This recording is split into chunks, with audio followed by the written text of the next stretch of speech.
This man has pink hair. Pink power. Well, I don't know what that means. What does pink mean? Other than being a communist. Pepto-Bismol. It's the digestive thing, right? No, it's charity. Charity, okay. Oh, that's right. It's charity. Yeah. That's why I took a picture of that. Okay. Well, I like it. Can you guys hear me? Yeah. They have these things face at me instead of at you. Is that normal? The speakers are facing me instead of them. Oh my God, there's more speakers. Okay. All right, well listen, thank you guys for coming. I don't really come here and deliver any speeches because nobody really wants to hear them, including myself. But I'd love to answer questions, so whoever has questions, I'd love to answer them. So, not unlike a bad talk show, he will hand people a microphone, and I will answer questions. So who has questions? Oh, lots of people. Okay, over there. With the panda shirts. What was it like working with David Hewlett? Wow. I can't go any further. Oh, it's a pain in the ass. Yeah. I love David Hewlett. I see him fairly often. And yeah, no, he's fantastic. He's actually as funny. He actually, I think, is funnier in real life, which is hard to believe. And what he does this really insidious thing where he starts cracking jokes and doesn't give you any pause time between one joke to another joke. And pretty soon, you're having a hard time breathing. And he just nails you. Boom. He's a very funny guy. But every now and then I have to smack him and keep him in shape. Because he can be annoying. So, good question. Yes? If you had the chance, would you carry on Thought Crimes as a TV series? Say that again? Would you carry on Thought Crimes as a TV series? Oh yeah, I totally would. That would have been a good series. Wait a minute, I think they did it. It's called Medium. They stole our idea. No, and the truth is, Thought Crimes was a pilot that was under an NBC Universal contract, and at that time, a new president came in named Kevin O'Reilly, who actually had tried to buy Thought Crimes, the script, when he was running FX. And what he did is he inherited our pilot and basically took all the elements of it, reworked it, and made it Medium for NBC. And they seem to have some questions about the girl that was in it with me. But I actually think Medium wasn't as good.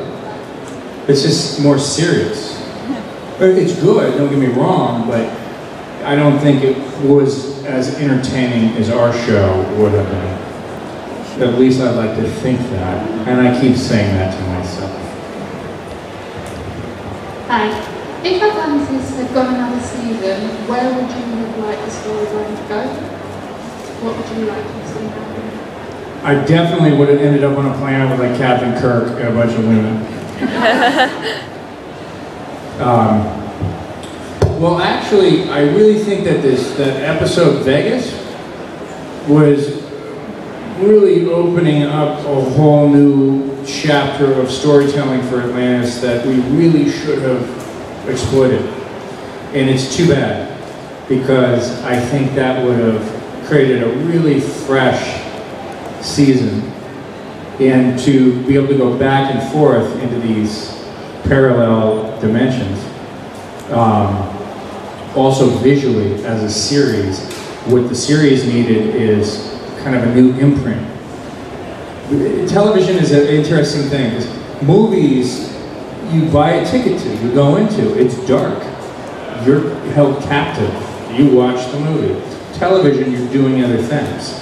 So it has to kind of catch your eye. So if your audience becomes too used to the look, every now and then you need to create some kind of a new visual imprint that makes them stop, pay a little more attention to the show. And I think going back and forth between Earth and space would have done that. The storytelling for Vegas should have opened up that whole storyline. And I was going to get a boob job. And I know that would have definitely got a few new viewers.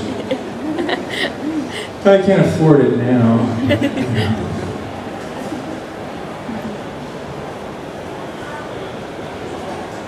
I know, I can't hear you either. Hello? Okay, sorry. Sorry. What was it like working on Fringe recently?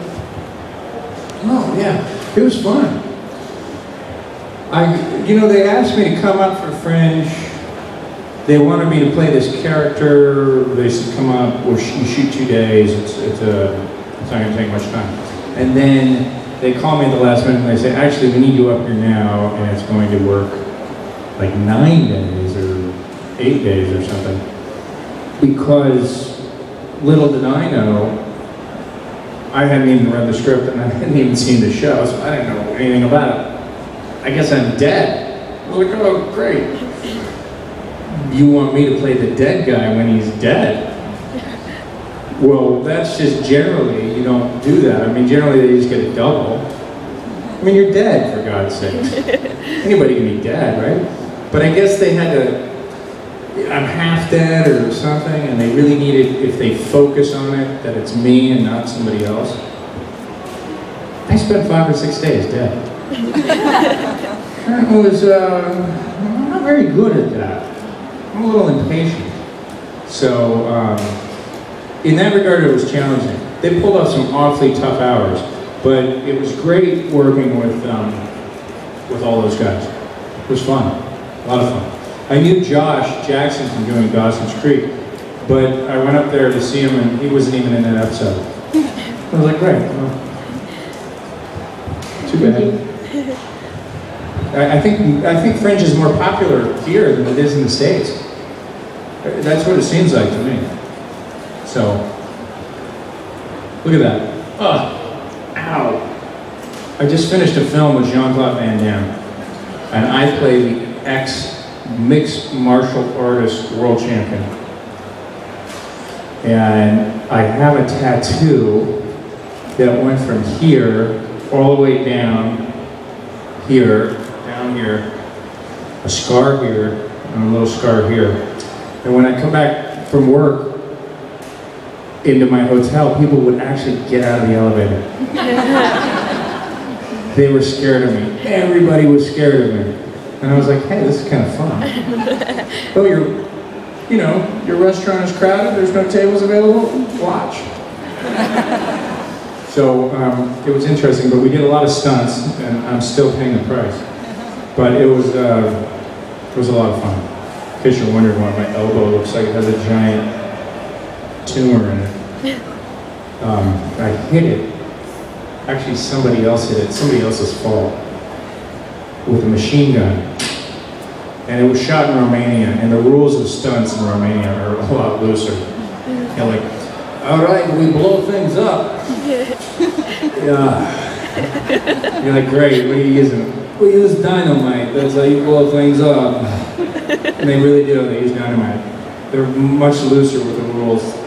People have loaded guns and stuff, you gotta be careful. Anyways, somebody had a question, yes.